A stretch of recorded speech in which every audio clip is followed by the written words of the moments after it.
വീട്ടിൽ രണ്ടാമത്തെ പ്രാവശ്യമാണ് കോളിഫ്ലവർ ഉണ്ടാവുന്നത്. കണ്ടോ,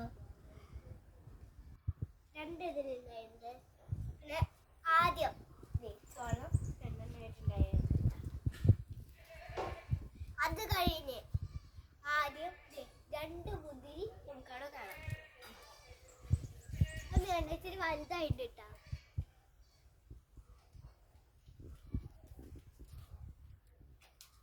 അത് കഴിഞ്ഞ്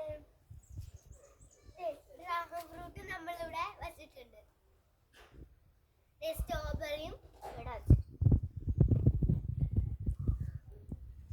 ഇവിടെ കേബേജൊക്കെ നന്നായിട്ട് മൂടിയൊക്കെ വരുന്നത്.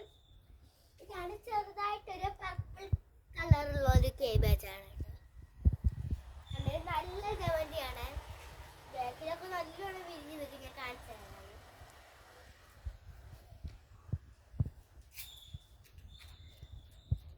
കണ്ടോ ഗൈസ്, നമുക്ക് അവിടെ നിൽക്കുമ്പോൾ അങ്ങനെ ആയിട്ട് തോന്നില്ല. പക്ഷെ ഇത് നല്ലോണം വിരിഞ്ഞ് വരുമ്പോൾ ഞാനൊരു വീഡിയോ ഇടാം കേട്ടോ. നല്ലോണം പൂ പോലെ വിരിഞ്ഞ് വരുന്നത്.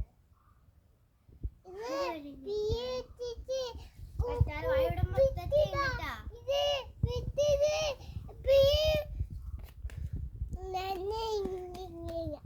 ഗൈസ് കണ്ടോ, ഇവിടെ മൊത്തവും കറ്റാർ വാഴ നട്ടിരിക്കുക. ഇതിവിടെ വെള്ളരി വരെ ഉണ്ടായിരുന്നിട്ട് വെള്ളരി ഇവിടെ പടർത്തിയിട്ടിട്ട് കാണണോ.